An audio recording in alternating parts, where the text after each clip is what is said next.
Hello everyone, स्वागत है आपका अपने चैनल करंट एग्जाम पॉइंट पर। आज हम इस वीडियो में हिंदी वर्णमाला का पहला टॉपिक पढ़ने वाले हैं। इस पहले टॉपिक में ही आपको बहुत सारी चीज़ें अपडेट मिलने वाली हैं। हर कॉन्सेप्ट आपको नया मिलने वाला है। तो चलिए देखते हैं। आज का हमारा टॉपिक है वर्णमाला। वर्णमाला की उत्पत्ति कैसी हुई, वर्णमाला की परिभाषा क्या होती है, वर्णमाला में कितने वर्ण होते हैं, सबसे पहला व्याकरण किसने लिखा, क्योंकि हम यहाँ हिंदी वर्णमाला से संबंधित 50 महत्वपूर्ण प्रश्नों का अध्ययन करने वाले हैं। तो चलिए देखते हैं। प्रश्न नंबर पहला, वर्णमाला किन शब्दों से मिलकर बना है? ऑप्शन ए वर्ण प्लस आला, बी वर्ण प्लस माला, सी वर्ण प्लस साला, डी वर्ण प्लस माला। इस प्रश्न का सही उत्तर है ऑप्शन बी वर्ण प्लस माला। माला का अर्थ है सजा हुआ रूप, अर्थात वर्णों का सजा हुआ रूप वर्णमाला कहलाता है। प्रश्न नंबर दूसरा, वर्णमाला किसे कहते हैं? ऑप्शन ए शब्द समूह को, बी वर्णों के संकलन को, सी शब्द गणना को, डी वर्णों के व्यवस्थित समूह को। इस प्रश्न का सही उत्तर है ऑप्शन डी वर्णों के व्यवस्थित समूह को वर्णमाला कहते हैं। प्रश्न नंबर तीसरा, वर्णमाला को किसके अंतर्गत रखा जाता है? ऑप्शन ए शब्द, बी पद, सी व्याकरण, डी वाक्य। इस प्रश्न का सही उत्तर है ऑप्शन सी व्याकरण। वर्णमाला को व्याकरण के अंतर्गत रखा जाता है। प्रश्न नंबर चौथा, दुनिया का सबसे पहला व्याकरण किसने लिखा? Option A Joshua Ketelaar, B Kishoridas Vajpeyi, C Shyam Sundar Das, D पंडित जगन्नाथ। इस प्रश्न का सही उत्तर है option A Joshua Ketelaar. जसुआ Ketelaar एक डच पादरी थे। इन्होंने 1715 में दुनिया का पहला व्याकरण लिखा। इनकी रचना हिंदी व्याकरण है। प्रश्न नंबर पांचवा, हिंदी का पाणिनि किसे कहा जाता है? ऑप्शन ए श्याम सुंदर दास, बी किशोरीदास वाजपेयी, सी कामता प्रसाद गुरु, डी पंडित जगन्नाथ। इस प्रश्न का सही उत्तर है ऑप्शन बी किशोरीदास वाजपेयी। किशोरीदास वाजपेयी को हिंदी का पाणिनि कहा जाता है। प्रश्न नंबर छठवां, वर्णमाला में वर्णों की संख्या कितनी होती है? Option A 50, B 51, C 52, D 53। इस प्रश्न का सही उत्तर है ऑप्शन सी 52। हिंदी वर्णमाला में वर्णों की संख्या 52 होती है, लेकिन यहाँ पर इसका क्रम अलग अलग होता है। हिंदी वर्णमाला का क्रम अलग होता है, बाल पहाड़ी का क्रम अलग होता है, देवनागरी लिपि का क्रम अलग होता है, शब्दकोश का क्रम अलग होता है। प्रश्न नंबर 7वां, शब्दकोश में वर्णमाला का पहला वर्ण कौन सा होता है? ऑप्शन ए आ, बी ए, सी अंग, डी आहा। इस प्रश्न का सही उत्तर है ऑप्शन सी अंग। शब्दकोश में वर्णमाला का पहला वर्ण अंग होता है। प्रश्न नंबर 8वां, शब्दकोश में वर्णमाला का अंतिम वर्ण कौन सा होता है? ऑप्शन ए छा, बी त्रा, सी ग्या, डी हा। इस प्रश्न का सही उत्तर है ऑप्शन डी हा। शब्दकोश में वर्णमाला का अंतिम वर्ण हा होता है। प्रश्न नंबर 9वां, शब्द समूह का अंतिम वर्ण कौन सा होता है? ऑप्शन ए रा, बी छा, सी श्रा, डी ज्ञा। इस प्रश्न का सही उत्तर है ऑप्शन सी श्रा। शब्द समूह का अंतिम वर्ण श्रा होता है। प्रश्न नंबर 10वां, हिंदी वर्णमाला का पहला वर्ण कौन सा होता है? ऑप्शन ए आ, बी ए, सी ई, डी ई। इस प्रश्न का सही उत्तर है ऑप्शन ए आ। हिंदी वर्णमाला का पहला वर्ण आ होता है। प्रश्न नंबर 11वां, देवनागरी लिपि का पहला वर्ण कौन सा होता है? ऑप्शन ए ई, ऑप्शन बी ई, सी आ, डी आ। इस प्रश्न का सही उत्तर है ऑप्शन सी आ। देवनागरी लिपि का पहला वर्ण आ होता है। प्रश्न नंबर 12वां, बाल पहाड़ी का पहला वर्ण कौन सा होता है? ऑप्शन ए उ, बी उ, सी ई, डी आ। इस प्रश्न का सही उत्तर है ऑप्शन डी आ। बाल पहाड़ी का पहला वर्ण आ होता है। प्रश्न नंबर 13वां, किस वर्ण से सबसे ज्यादा शब्दों का निर्माण होता है? ऑप्शन ए आ, बी ए, सी ओ, डी अंग। इस प्रश्न का सही उत्तर है ऑप्शन ए आ। आ वर्ण से सबसे ज्यादा शब्दों का निर्माण होता है। प्रश्न नंबर 14वां, किस वर्ण से सबसे कम शब्दों का निर्माण होता है? ऑप्शन ए आ, बी रा, सी उ, डी उ। इस प्रश्न का सही उत्तर है ऑप्शन बी रा। रा वर्ण से सबसे कम शब्दों का निर्माण होता है। प्रश्न नंबर 15वां, भाषा निर्माण की इकाइयों का क्रम क्या है? ऑप्शन ए शब्द, ध्वनि, वाक्य, पद, बी ध्वनि, शब्द, पद, वाक्य, सी शब्द, वाक्य, ध्वनि, पद, डी पद, वाक्य, ध्वनि, शब्द। इस प्रश्न का सही उत्तर है ऑप्शन बी ध्वनि, शब्द, पद, वाक्य। प्रश्न नंबर 16वां, भाषा की सबसे छोटी मौखिक इकाई कौन सी है? ऑप्शन ए ध्वनि, बी वर्ण, सी शब्द, डी वाक्य। इस प्रश्न का सही उत्तर है ऑप्शन ए ध्वनि। ध्वनि भाषा की सबसे छोटी मौखिक इकाई है। प्रश्न नंबर 17वां, ध्वनि के लिखित रूप को क्या कहते हैं? ऑप्शन ए शब्द, बी वाक्य, सी वर्ण, डी पद। इस प्रश्न का सही उत्तर है ऑप्शन सी वर्ण। ध्वनि के लिखित रूप को वर्ण कहते हैं। प्रश्न नंबर 18वां, भाषा की सबसे छोटी इकाई है? ऑप्शन ए ध्वनि, बी वर्ण, सी शब्द, डी पद। इस प्रश्न का सही उत्तर है ऑप्शन बी वर्ण। वर्ण भाषा की सबसे छोटी इकाई है। प्रश्न नंबर 19, भाषा की सबसे छोटी लिखित इकाई को क्या कहते हैं? ऑप्शन ए वाक्य, बी पद, सी वर्ण, डी शब्द। इस प्रश्न का सही उत्तर है ऑप्शन सी वर्ण। भाषा की सबसे छोटी लिखित इकाई को वर्ण कहते हैं। प्रश्न नंबर 20वां, स्वर सहित वर्ण को क्या कहते हैं? ऑप्शन ए शब्द, बी अक्षर, सी वाक्य, डी पद। इस प्रश्न का सही उत्तर है ऑप्शन बी अक्षर। स्वर सहित वर्ण को अक्षर कहते हैं।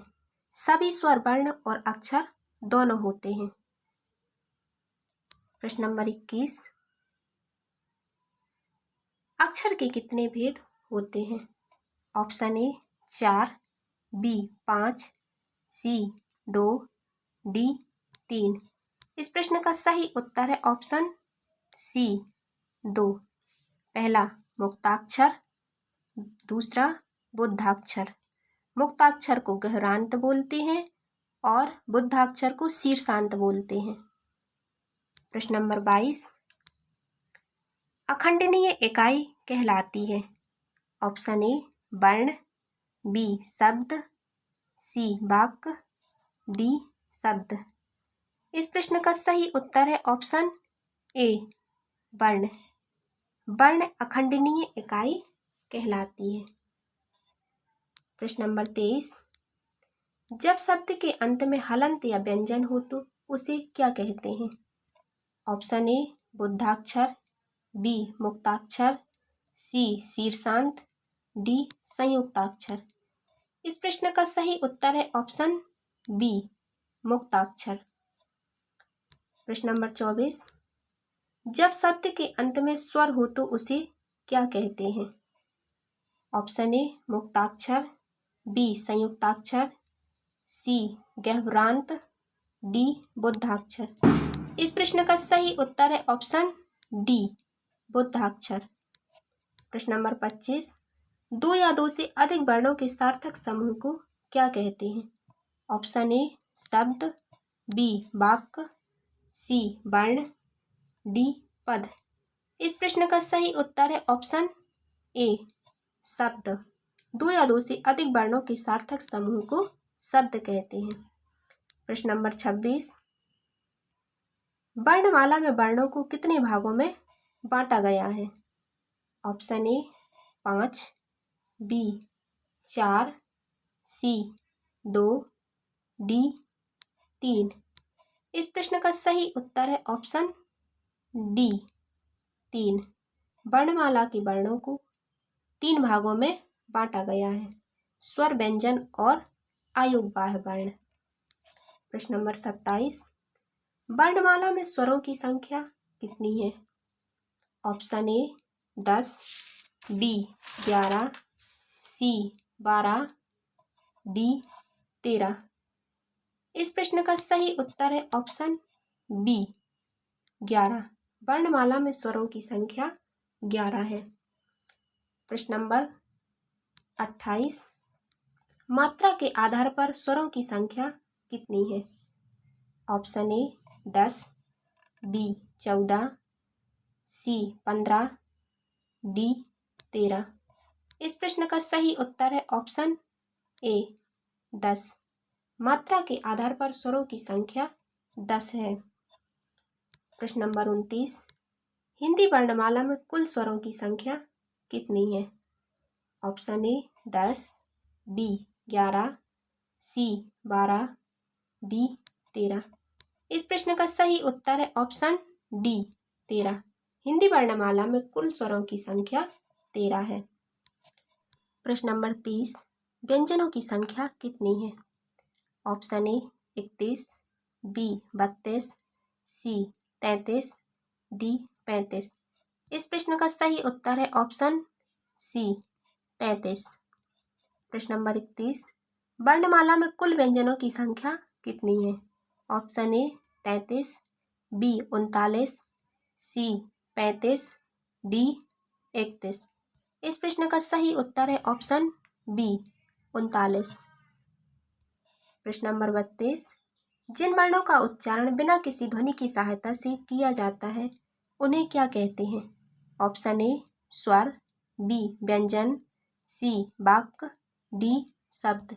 इस प्रश्न का सही उत्तर है ऑप्शन ए स्वर। जिन वर्णों का उच्चारण बिना किसी ध्वनि की सहायता से किया जाता है उन्हें स्वर कहते हैं। प्रश्न नंबर 33, जिन वर्णों का उच्चारण स्वरों की सहायता से किया जाता है उन्हें क्या कहते हैं? ऑप्शन ए स्वर, बी आयुर्वाह वर्ण, सी व्यंजन, डी स्पर्श व्यंजन। इस प्रश्न का सही उत्तर है ऑप्शन सी व्यंजन। जिन वर्णों का उच्चारण स्वरों की सहायता से किया जाता है उन्हें व्यंजन कहते हैं।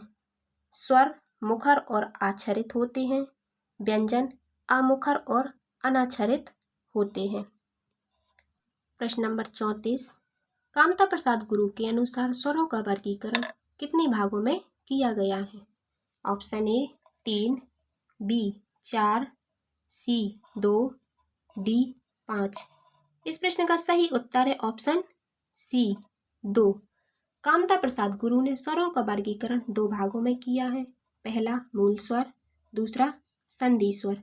मूल स्वर को लघु स्वर, ह्रस्व स्वर, एक मात्रिक स्वर भी कहा जाता है। संधि स्वर को 2 भागों में बांटा गया है, दीर्घ स्वर, संयुक्त स्वर। दीर्घ स्वर को सजातीय स्वर कहा जाता है और संयुक्त स्वर को विजातीय स्वर कहा जाता है। प्रश्न नंबर 35, जी.वी.डल महोदय के अनुसार स्वरों को कितने भागों में बांटा गया है? Option A 5, B 6, C 7, D 8। इस प्रश्न का सही उत्तर है ऑप्शन बी 6। जीबीटल महोदय के अनुसार स्वरों को 6 भागों में बांटा गया है। पहला, उच्चारण और मात्रा के आधार पर। दूसरा, ओट्स के आधार पर। तीसरा, जीभ के आधार पर। चौथा, हवा के आधार पर। पांचवा, मुख द्वार खुलने के आधार पर। छठवां, घूसत्व के आधार पर बांटा गया है। प्रश्न नंबर 36, उच्चारण और मात्रा के आधार पर स्वरों को कितने भागों में बांटा गया है? Option A 2, B 4, C 5, D 3। इस प्रश्न का सही उत्तर है ऑप्शन डी 3। उच्चारण और मात्रा के आधार पर स्वरों को 3 भागों में बांटा गया है। पहला, ह्रस्व स्वर। दूसरा, दीर्घ स्वर। तीसरा, प्लुत स्वर। प्रश्न नंबर 37, जीबीटल महोदय 11 स्वरों को क्या मानते हैं? ऑप्शन ए सघोष, बी अघोष, सी विवृत, डी समृत। इस प्रश्न का सही उत्तर है ऑप्शन ए सघोष। जीबीटल महोदय 11 स्वरों को सघोष मानते हैं। प्रश्न नंबर 38, ओट्स के आधार पर स्वर कितने होते हैं? Option A 4, B 5, C 2, D 3। इस प्रश्न का सही उत्तर है ऑप्शन सी 2। ओट्स के आधार पर स्वर 2 प्रकार के होते हैं। ऑप्शन पहला, वृत्ताकार स्वर। दूसरा, अवृत्ताकार स्वर। प्रश्न नंबर 39, जीभ के आधार पर स्वर कितने होते हैं? Option A 2, B 3, C 4, D 5। इस प्रश्न का सही उत्तर है ऑप्शन बी 3। जीभ के आधार पर स्वर 3 प्रकार के होते हैं। पहला, अग्र स्वर। दूसरा, मध्य स्वर। तीसरा, पश्च स्वर। प्रश्न नंबर 40, हवा के आधार पर स्वर कितने होते हैं? Option A 5, B 4, C 3, D 2। इस प्रश्न का सही उत्तर है ऑप्शन डी 2। हवा के आधार पर स्वर 2 प्रकार के होते हैं। पहला, अनुनासिक। दूसरा, निरनुनासिक। प्रश्न नंबर 41, मुख द्वार खुलने के आधार पर स्वर कितने होते हैं? Option A 8, B 4, C 6, D 5। इस प्रश्न का सही उत्तर है ऑप्शन बी 4। मुख द्वार खुलने के आधार पर स्वर 4 प्रकार के होते हैं। विवृत, अर्धविवृत, समृत, अर्धसमृत। प्रश्न नंबर 42, घूसत्व के आधार पर स्वर कितने होते हैं? Option A 2, B 3, C 4, D 5। इस प्रश्न का सही उत्तर है ऑप्शन ए 2। घूसत्व के आधार पर स्वर 2 होते हैं। पहला, सघोष। दूसरा, अघोष। प्रश्न नंबर 43, स्वरों का उच्चारण के आधार पर वर्गीकरण किसकी ध्वनि पर आधारित है? ऑप्शन ए बकरी, बी मुर्गे, सी कुत्ता, डी गाय। इस प्रश्न का सही उत्तर है ऑप्शन बी मुर्गे। स्वरों का उच्चारण के आधार पर वर्गीकरण मुर्गे की ध्वनि पर आधारित है। प्रश्न नंबर 44, स्वरों का उच्चारण के आधार पर वर्गीकरण मुर्गे की ध्वनि पर आधारित है, ऐसा किसने कहा है? Option A Patanjali, B Kamta Prasad Guru, C पारणी, D Shankaracharya. इस प्रश्न का सही उत्तर है ऑप्शन सी पारणी। प्रश्न नंबर 45, भाषा की सार्थक इकाई क्या है? ऑप्शन ए वर्ण, बी शब्द, सी वाक्य, डी पदबंध। इस प्रश्न का सही उत्तर है ऑप्शन सी वाक्य। भाषा की सार्थक इकाई वाक्य है। वाक्य से छोटी इकाई उपवाक्य है। उपवाक्य से छोटी इकाई पदबंध है। पदबंध से छोटी इकाई पद या शब्द है। पद से छोटी इकाई ध्वनि या वर्ण है। प्रश्न नंबर 46, जिन शब्दों के अंत में आ आता है उन्हें क्या कहते हैं? ऑप्शन ए अनुस्वार, बी आयुर्बाह, सी अंतस्थ, डी आकारांत। इस प्रश्न का सही उत्तर है ऑप्शन डी आकारांत। जिन शब्दों के अंत में आ आता है उन्हें आकारांत कहते हैं। प्रश्न नंबर 47, का खा जा फा ध्वनियाँ किसकी हैं? ऑप्शन ए संस्कृत की, बी अरबी फारसी की, सी अंग्रेजी की, डी दक्षिणी भाषाओं की। इस प्रश्न का सही उत्तर है ऑप्शन बी अरबी फारसी की। प्रश्न नंबर 48, निम्नलिखित में से कौन आयुक्ताय है? ऑप्शन ए विसर्ग, बी महाप्राण, सी संयुक्त व्यंजन, डी अल्प प्राण। इस प्रश्न का सही उत्तर है ऑप्शन ए विसर्ग। प्रश्न नंबर 49, निम्नांकित में से बताइए कि नवीन विकसित ध्वनियाँ कौन सी हैं? ऑप्शन ए का खा, बी उ, सी ए आओ, डी सा सा। इस प्रश्न का सही उत्तर है ऑप्शन ए का खा गा। प्रश्न नंबर 50, प्रयत्न के आधार पर ला किस प्रकार की ध्वनि है? ऑप्शन ए पार्श्विक, बी उच्छिप्त, सी प्रकंपित, डी संघर्षहीन। इस प्रश्न का सही उत्तर है ऑप्शन ए पार्श्विक। प्रयत्न के आधार पर ला पार्श्विक ध्वनि है। इस वीडियो में हमने हिंदी वर्णमाला के 50 महत्वपूर्ण प्रश्नों का अध्ययन किया और ऐसे ही महत्वपूर्ण प्रश्नों के अध्ययन के लिए हमारे चैनल करंट एग्जाम पॉइंट को सब्सक्राइब करें। धन्यवाद।